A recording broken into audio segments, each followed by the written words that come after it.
Hello, and welcome to the WHSS video series on steps to gaining housing. My name is Cassandra Toomey, and I am the WHSS case manager.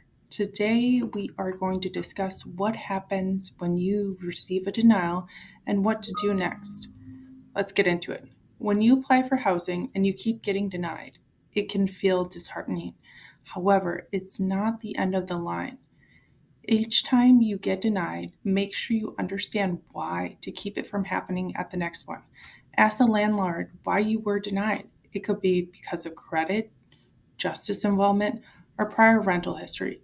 It could also be as simple as information missing because you missed a section of the application. Sometimes your prior landlords or references could not be reached to provide that reference check. Once you understand the reason, then you can get to work. If you were denied because of poor credit, then make sure you understand what is on your credit report. First, obtain a copy of your credit report. Then look for errors. If applicable, dispute the errors and set up payment plans to help increase your credit score. If you were denied because of justice involvement, then provide a negative information letter and character reference letters.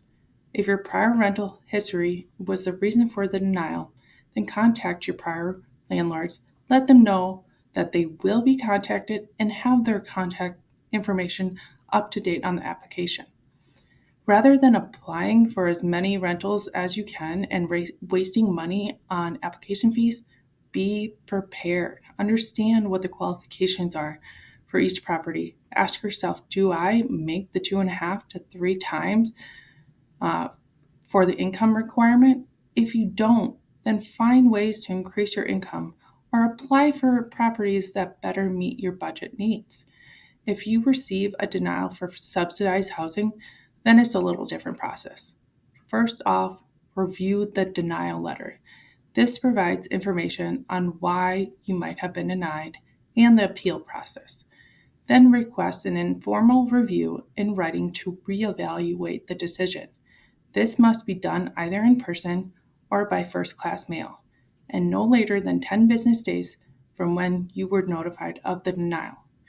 You will then receive a date and time for you to show up to your hearing. Make sure you show up to this. After you review the letter, understand the reason for the denial, then prepare yourself for the hearing. This involves providing evidence on why a landlord reference may have said you had rent late by providing your bank statement or your tenant ledger that shows that you paid on time. You can also get letters of recommendation from professionals or others that are willing to vouch on your behalf.